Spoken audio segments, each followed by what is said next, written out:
We're starting this episode at the majestic Olympic National Park, beginning with the awe-inspiring Hurricane Ridge.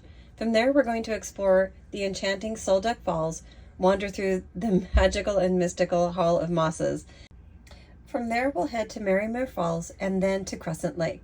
But our journey doesn't stop there. We'll be hitting the road and heading out to Cape Flattery, the northwesterlymost tip of the continental United States. So buckle up and join us for an unforgettable trip through the stunning landscape of the Pacific Northwest.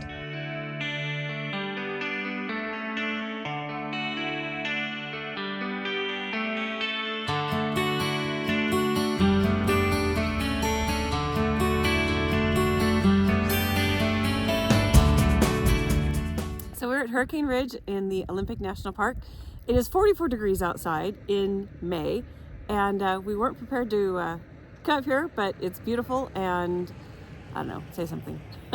I'll cut it out. It's pretty stunning. The view is absolutely stunning, and we've got some videos to show you that you could see the whole interior of the Olympic National Park from here.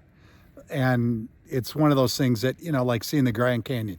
You could see it in pictures, but some things you just have to experience. And this is definitely something, if you're anywhere near, if you're visiting Seattle or anywhere in this general area, you have to come up here. It's absolutely stunning. It's gorgeous. It's a short drive from the visitor center. If you're in Port Angeles, maybe 30 minutes to get up here, probably less. It's gorgeous. There's still hiking trails around here. There's still snow on the ground. We've seen deer just walking through the park. It's absolutely gorgeous. Yes, beautiful, beautiful. Highly recommended.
Of wildlife.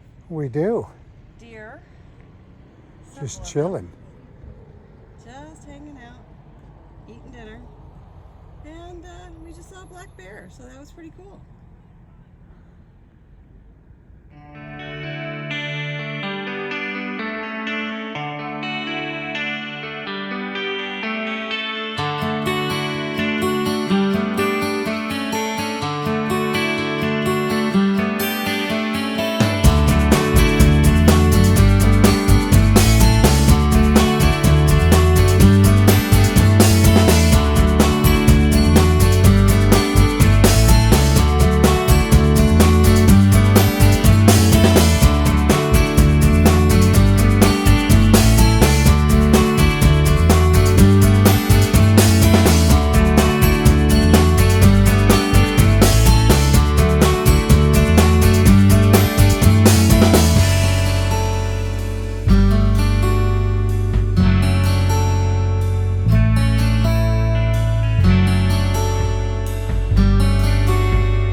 and it is just so spectacularly beautiful here. I can't even begin to describe the forest. I can't wait to get up to Han, see the moss-covered trees. It's so quiet out here. All you hear is like that little creek running. Yep.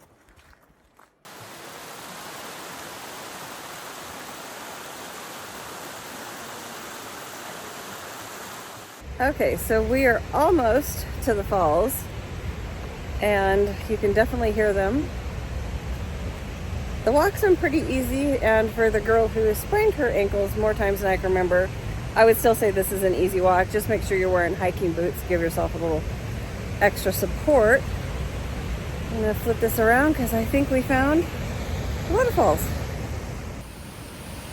The trail is about 1.6 miles round trip, winding through ancient moss-covered trees and vibrant ferns. As you approach, you'll hear the roar of the falls long before you see them.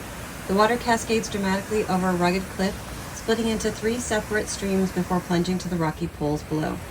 The sturdy wooden bridge offers an excellent vantage point for viewing and taking photos. Sol Duc Falls is definitely a must-see for any nature lover or adventure seeker, offering the perfect blend of serene beauty and raw natural power.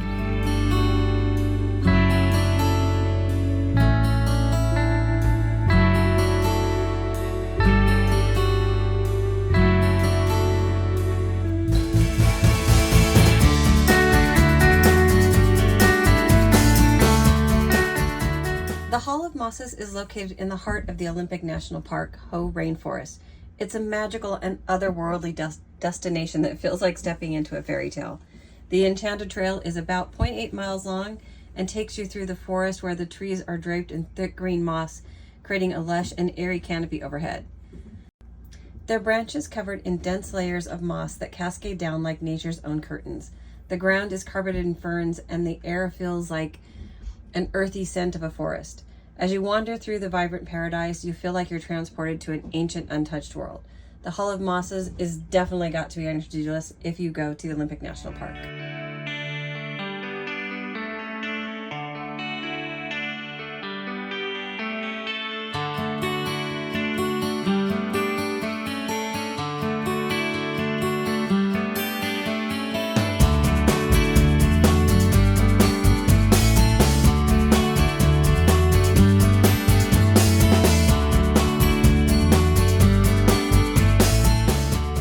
Hey, love, so what do you think?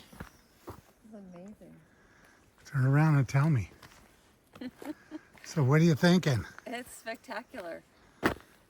It's like you're in another world. It's very much like you're in another world.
Falls is the jewel of Olympic National Park and offers a serene and picturesque escape into nature. As you approach the falls, the sound of the rushing water grows louder, heightening the anticipation. Merrimer Falls cascades gracefully from a height of 90 feet, tumbling onto the rocky cliffs below. The viewing platform provides an excellent vantage point to admire the falls and soak in the surrounding beauty. Located near Lake Crescent, the falls are accessible via a delightful 2-mile round-trip hike through lush old-growth forests. We found the hike to be fairly easy, and it was kind of a twofer because we stopped at Crescent Lake as well.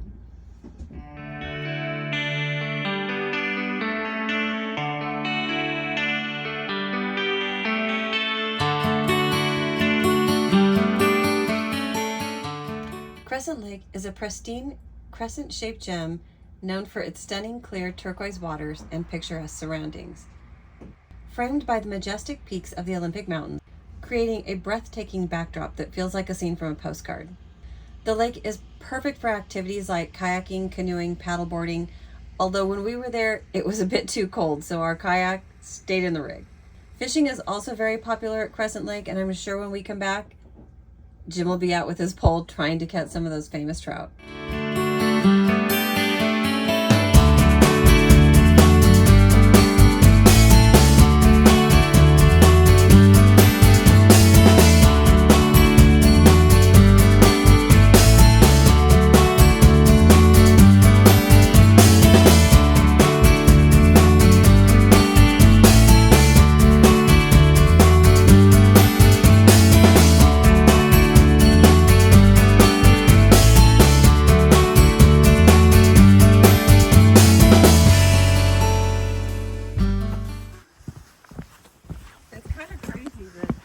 This is the walk to the lighthouse. I know. Well, they can't build a road out here.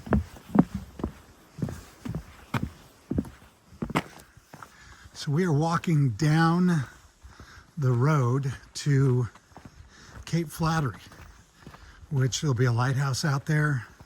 I don't know if we're walking to the lighthouse. I don't think we can get to it, but we are going to walk to the northwesternmost point of the country, continental U.S. and just beautiful. You can see all the trees. This is pretty amazing. I feel like we're walking through the dark forest out of Harry Potter. Yeah, we've been walking through a lot of forest today, and you know, we're kind of looking for summer, but I know summer's going to come and we're going to wish we were in this forest again because it's absolutely amazing. It's kind of surreal. Look at these roots. This is crazy. The trail at Cape Flattery is about 1.5 miles long and wanders through the Sitka spruce and hemlock forest. There are a series of boardwalks and viewing platforms along the way that is truly right out of a Harry Potter movie. Once you reach the end, you'll see Tatoosh Island and its iconic lighthouse. You can also watch sea lions basking on the rocks and keep an eye out for puffins and bald eagles. Although we didn't see any while we were there, we were told that occasionally there are whales reaching off the shore.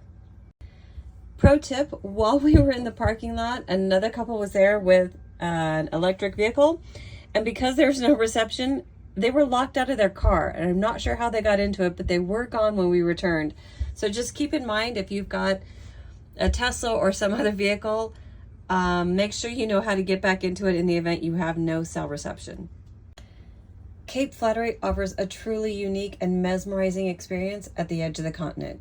Be sure to check it out. It's definitely worth viewing, and for us, I'm sure it's probably a once-in-a-lifetime thing, but I would go back. Absolutely.